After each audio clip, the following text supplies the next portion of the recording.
Hello there, this is Carol King, the developer of Custom Home Builder Solutions, also known as CHS. In this video, we will be talking about another setup step when you get CHS that you need to do, and that's called setting up some bank deposit categories to categorize your various bank deposits so that they show well on job revenue reports, monies received from customers for jobs, so they can be grouped by category so that they make some good sense.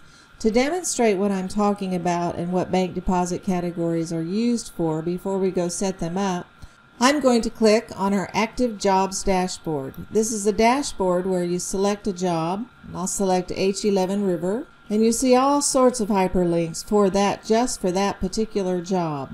What we're interested in talking about is the job revenues database. I'm going to go there, and job revenues means all money received for the job. Not necessarily monies that are in income, but they probably will be, but it's all monies that you've received at the bank for the job. And what I'd like you to notice is that these monies received are grouped by categories like change order, down payments, interim draw, that kind of thing. And those are called bank deposit categories in CHS, and you need to set those up. The purpose of setting those up is that you can use some plain English.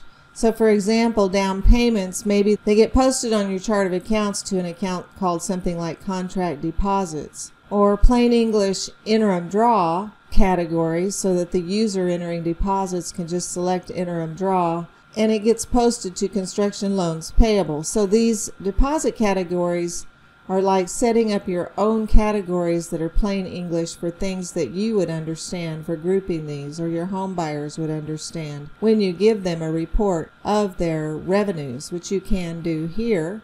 You see the results report, and you'll see how these are all just grouped by those categories on that report of job revenues. Another important report to group by category to make it meaningful to home buyers is I'm going to go to the Report Central for this job, and I'm going over here under Contract Profit Revenues, and we have an ongoing contract balance report for this job.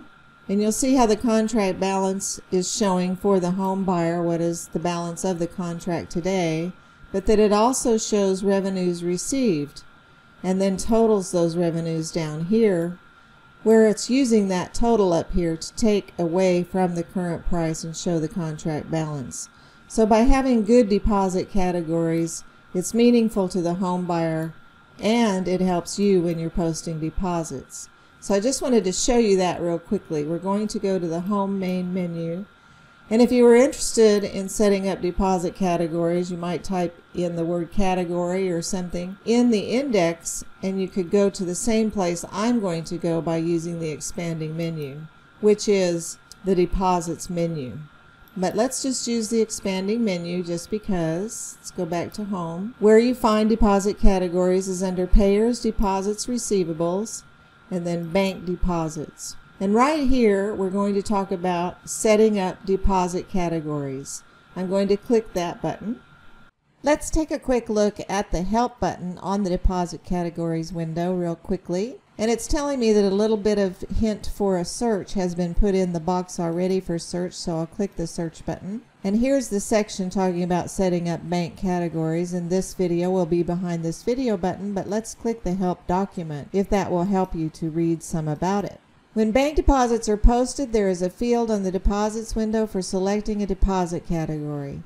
The deposit categories are used to gather revenues into groups on various job revenue reports like I showed you, and they can also be used on deposit reports grouped by categories. Also, default GL accounts can be attached to deposit categories so that when a category is selected on the deposit window, the associated GL number will drop in. Now I'll go ahead and go over everything else in here, but you can see that it's demonstrating some things, and the sample entry that I will make is shown down here, or something similar to it, and a sample report. So if it helps you to open that document to go back over what I say in this video, then there you have it. On this window, you can set up as many deposit category titles as you like. But this window is also designed for your accountant to help you know where to post things like interim draws. Notice that this interim draw title category that you might have set up, or you might call it something else, draw requests, your accountant has told you to post those interim draws to the GL account on your chart of accounts, to the GL account 2000 in the NHB chart of accounts, or whatever you use on your own chart of accounts. The accountant said post those to construction loans payable. Now if you're posting something like rental deposits, which we don't have, but you could set up something called rents in your list of categories, and then you could have an account on your chart of accounts that says rental income, but you might just have rents as the deposit category. You would have the GL that goes with that. Again, you can add as many new deposit categories as you like, and then just submit it. Just type in the category, and I suggest using all caps because these are headers, as you saw, grouping headers, and it's nice to have them in all caps. And then assign a default GL. You can leave a 0 here. For example, if you have the category miscellaneous that you see down here, a 0, because you'll probably be changing or putting in your own GL account number when you enter the deposit. So you can leave a 0 if you already have one in here. You can set the default GL back to 0, but just type in your category and give it the default. And by the word default, it just means it will drop in when you're entering a new deposit, that GL number. You can change it at that time if this time you need to post it to a different GL account when you're entering a deposit. So close, do not submit. There are a few of these that are dimmed because CHS actually uses those for various actions, like change order. It knows if you have the deposit category of change order that you're posting a change order deposit, and you'll be selecting which change order it is when you're entering the deposit. Also, job cost and job cost credit.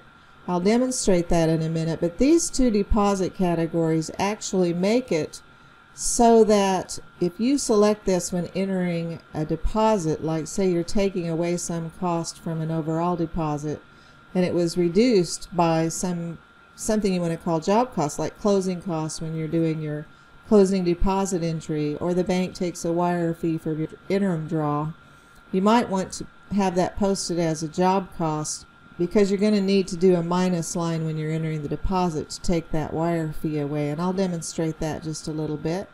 But those are used by CHS so that it will ask you for the cost code that goes with that job cost, etc. So there's a few of them that are dimmed out that you really can't change. You know, if I do it, you'll see that when I open the job cost, I can't type in here, but I might want to change the default GL for that. Maybe my job costs aren't being posted to a work in progress account like this, or whatever it is, wherever you're posting your job costs. So it's about that simple to set up your deposit categories. Just set up as many as you want. Like I said, you might have something called rental income because you collect rents for properties, things like that. But you should really get your accountant involved when you're setting this up, if you're not the accountant yourself, to tell you, if I have some remodeling income, what GL should I be posting that to? I hope that makes sense to you. Call us if you have any questions on that. So what I'd like to do is just demonstrate using a deposit category by adding a new deposit. Well, what we're going to do is post an interim draw that had a wire fee taken out from it. The bank sent us a draw. So actually our payor is Compass Bank in this case, so I'm selecting Compass Bank. And Compass Bank isn't tied to a job because it's such an overall payer. If I had selected Jack and Jill Brown here, notice how the job would drop in for us because that's the buyer that's attached to that job. But in this case, it's Compass Bank, and we'd like to know who paid us the money. So we will select the job ourselves. We know which job we need. And let's just say that the check is 4567 from Compass Bank. And since the job has a department attached to it, that dropped in for us. We're not doing an accounts receivable invoice. We're not doing a change order. We're just doing Compass H11 River draw number 4. What I'd like to show you is something right here. Just real quickly, doesn't really have to do with deposit categories, but you can review your various draw requests that you sent out and see a list of them. See, we're doing draw number 4 where we've received the payment $37,320.42, except the bank took $45 wire fee out of it. But this is the draw request that we sent to the buyer. And what you can do when you open this, since you received the check, is you can check mark that the draw has been received. But let's say that we use interim draw. And notice, like I said, we set up a default GL number to go with that deposit category interim draw that is for construction loans payable. But it just dropped in for us. So for just a data entry person that doesn't really know which GL account I really should be or questions it, if the accountant has helped you set up where you should post interim draws, then this will drop in and you won't have to think about it very much. Let's look at the amount of that draw 4 again. $37,320.42. So the thing is, that's not the amount, the deposit amount that we took to the bank with this interim draw, because they took out a wire fee. So let's just copy this so that we can have a lot of the information already here, the Compass Bank and the check number, etc. Except we're going to type in wire fee, and we're going to select a deposit category of job cost. We're going to say this is a job cost, and it's telling us what's going to happen and what you need to do. When I selected job cost, another little section opened up for me here where I can put in a cost code, and we have some cost codes just called overhead miscellaneous, but we're putting a minus in here, minus 45, because this amount down here, $37,275, which is this minus this, is now the amount that will go to the bank. And we're going to put it into our construction checking, and we're working, actually, you can see we're working in 2002, even though I'm doing this video in 2021, but this is our old demo company, and so we need to stay there. So we did that on 4/30, the deposit request. So let's imagine that we got the payment from the buyer on May 2nd, and it's alerting me that I'm entering a very, very old date, in case I just messed up when I entered that date. Normally you wouldn't be entering a date like that in 2021. So if I submit this deposit, and it's showing me the resulting cash balance after the deposit, but I can go look at the deposit totals. Actually, I want the deposits detail, and I'll just use min and max dates to get all of the deposit detail. It's all the lines for the deposits that have been posted. What I'd like to do is search for ones that are for job H11 River. Now here, these are being grouped and totaled by the cash account that you posted them to, but you can see that our particular deposit is in here. But I open this because you can see that there is a report by job and then category. So you can see our interim draw here and our job cost. We had a couple of them at different times. So it's showing everything.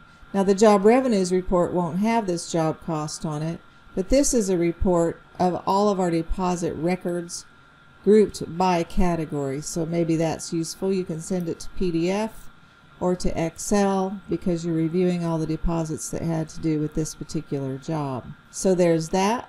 You can also do a report by payor then category, so that you'll see we have Jack and Jill Brown, but we don't see the interim draws under them. But under Compass Bank we see the various activity for Compass Bank. If you just need to do it by payer, that can be sort of interesting if you have a renter and you're looking at their rents or something like that for every single month. So now if we go back to our active jobs dashboard, which stayed open here, and we look at the job revenues database and we get a report of the job revenues, you're going to see that we have now added in one under interim draw for this amount. Hopefully that makes a little sense about why you need to set up deposit categories, how much they can help you during data entry, and then how you can produce resulting reports. What I'd like to point out on the job revenues, since I'm talking about them, is down here at the bottom. You're going to see that only records that have been posted on the deposit window and have been assigned deposit categories other than job cost credit, etc., various ones, will be included in the job revenues received. This is a full accounting program, and we can't know what GL accounts that you're using to post your various job revenues. That would just be overly cumbersome to ask you to give us a list of every account you might use to post various kinds of job revenues. So we say enter every single job revenue on the deposits menu, even if it is a zero deposit. We call a zero deposit something like the first draw that you receive for a lot draw. You don't get any money, so you might think I don't need to go to the deposits window. But we have a full video about how to post that first interim draw for a lot draw that we call a zero deposit. So to get everything to show up that are job revenues that you can show your home buyer or you can look at yourself, you need to post everything that has to do with wanting to be on the job revenues report. You need to post that on the deposits window. I hope this helps, and get busy setting up your deposit categories and call us if you have any questions. Thank you for watching.